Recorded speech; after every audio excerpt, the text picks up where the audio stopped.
Hi there and welcome to episode 7 of Transform Your Business, and this week we're focusing on the delivery part of the customer journey.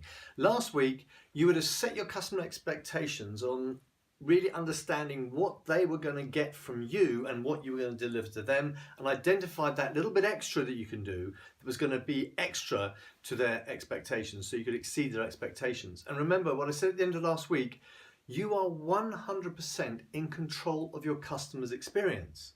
So if something goes wrong, you need to be looking at your design of the customer journey you've designed to figure out where the experience has gone wrong, whether it was in the setup of the attraction, the expectations, and today we're going to be looking at delivery. So in the area of your customer's journey, you're 100% responsible for their experience of it. So if something's not working, it's down to you. You've got to figure out what that is. And that's why it's such a powerful tool when you really understand your customer journey, how you can find ways of really tweaking it little bit by little bit to really enhance the customer experience and give that wow factor.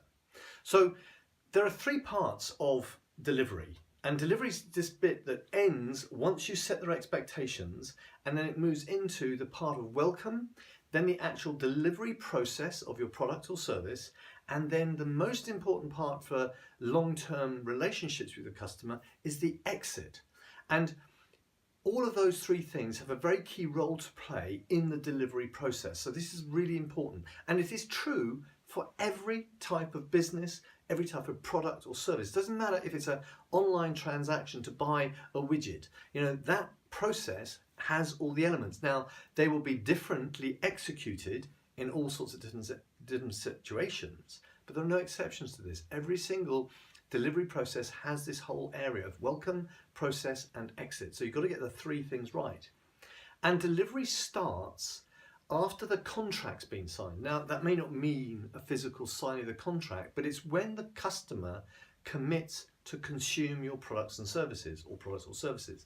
What do I mean by that? Well, it's when they decide to actually they're going to go forward with you. Now, depending on your business, that may look different in different situations. Some people, there will be a physical signing of a contract. Other people, it would be when they sit at the table or when they walk through the door of the shop. But at that moment that they've decided to purchase something from you, to consume your products and services, that's the bit when you go, right, now delivery starts, because they are now wanting to do business with you. So you really need to be clear of what that moment is, because if you don't know that that's when delivery starts, guess what? Your customers' expectations are going to be, hey, you're supposed to be doing things for me now, and you're going to be waiting for something. So you need to know when your delivery starts, and it'll be unique to your business, and it'll be special to your business, and you are the one that decides when that is, because you're 100% in charge. So when that moment has started, you've got to figure out how you are going to deliver your product or your service, and how you do it is going to be unique to you. So it doesn't matter what the next business, your competitor's doing, they've got their unique delivery system, you've got yours, and your delivery process is going to set you apart from your competitors. And we start with welcome, because welcome is going to set the tone of the whole process. And there are different sorts of welcome. So there's a welcome that might be the welcome, the greeting. So if you're in a hospitality type business, it's the welcome at the door, the smile. But that may be the case for lots of other businesses too. Then there might be some onboarding process that you have, something that you do before you start delivering that gets the customer into the right mindset, physical condition, whatever it may be, before you start delivering a product and service. That's part of the delivery process. That's the welcome. They've committed, they've made the decision, then you have to do something before you can actually do your delivery part. The delivery process, that's the welcome part. It may be, in certain situations, a discovery process. You may need to get some information so that you can tailor what you deliver to them. But that is all part of the welcome process, because it sets up the delivery process. And that's what we're aiming for next, the actual delivery process. Sorry, something big on the computer there. Now, payment may form part of that welcome process. There may be something in the welcome process that actually handles the payment of the product or service. That may be in there too, but that's up to you to decide that. And it maybe includes the setting up of systems. So you may be setting something up. You may be setting up an account, or it may be something you're going to set for that customer that's going to allow the delivery process to happen. And then when you've completed the welcome stage, that's when you move into the process of actually delivering the product or service. That's when you're going to consume it. This is about how your customers consume your product or your service. And by consume, I must take ownership of it. It becomes theirs then. Okay, so that is when you're delivering something to your customer and they are now consuming it. They're having it. They have got it in their control now. So what steps do you need to take to make sure that your customers are now going to be able to consume your product, your service in a way that's going to work for them, that give them the experience that you've designed for them to have in your customer journey? And there's two ways of looking at this. There's the big picture view. So actually having a big picture of, the macro steps that's going to happen, because everyone needs to understand the macro steps. Even in a tiny transaction, you need to understand the macro steps, because if something goes wrong, you've got to understand where it went wrong in the process. And then you have to be able to understand the micro steps, the detailed picture, because those detailed pictures and some of your delivery processes for your services or your products are going to be quite complex. So for each stage of that, each step, you need to understand the detail to make sure that every little piece is done. And this is something that we sometimes forget and we get wrong, because we don't spend enough time thinking about the detail. And then when the experience of the customer isn't what we expected it to be from our design, it isn't what the customer expected it to be, there's a breakdown.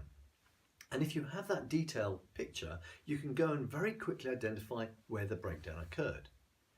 And then you need to be able to make sure you know when a particular step has been completed. So you need to have some measurement process that can actually tell you that, yes, this has been done successfully. And you need some measurement and feedback process in there so that you know that the conditions of satisfaction have been met for you, the business owner, and for your customer. So there's got to be some way of actually measuring how the transactional process has worked. Has it done what it says on the tin? Has the customer got what you promised? And once the customer has consumed your product, then you move into this exit stage. The exit stage where now this is the end of the delivery process, so it's finished, and it's now moving the customer onto the next stage of their customer journey, which is the after sales or the after project, or something that's going to happen after they've finished consuming. And the big name, if you like, is nurture, which we're going to cover in the video next week.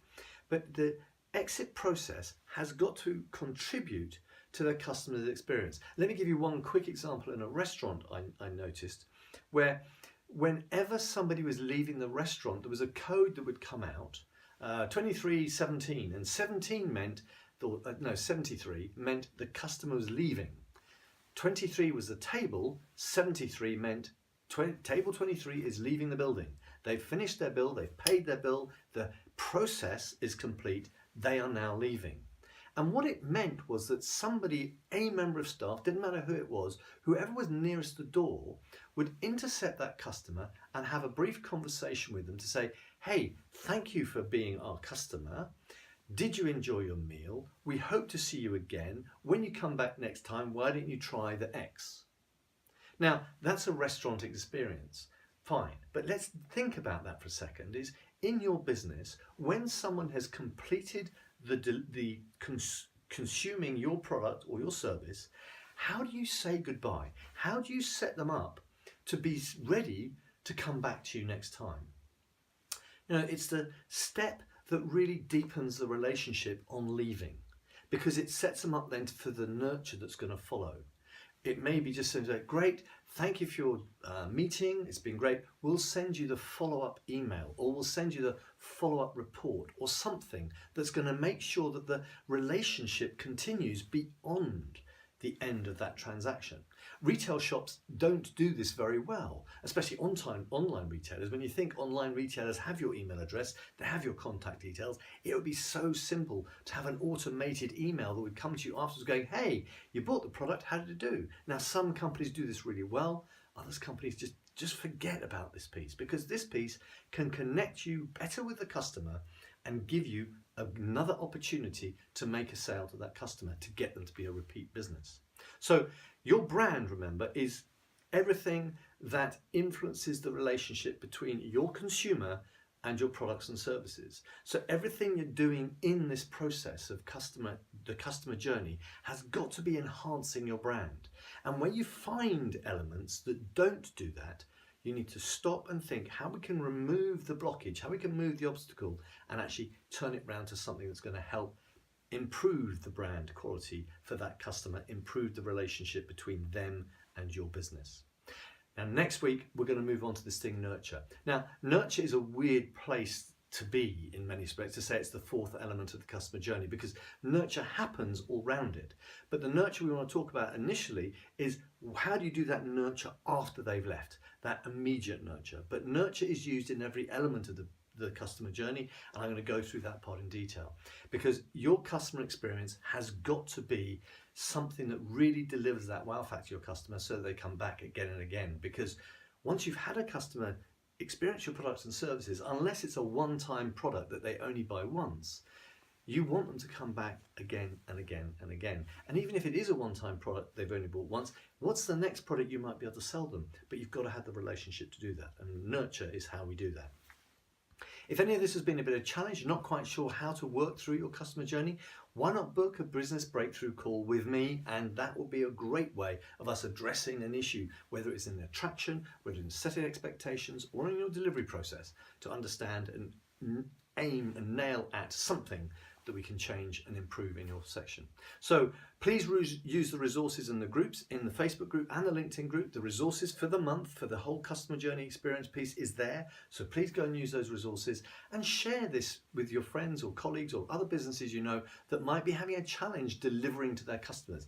Get them to start to have a look at what they can do to really work through the customer journey to figure out how they can get their customers to spend more money and make their business more profitable. Because once you've got the customer, you should be able to encourage them to become a really tight relationship with you and spend lots of their money with you, because you are providing products and services not only that they want, but they also need to enhance their life. Look forward to seeing you next week when it's all about nurture. Bye for now.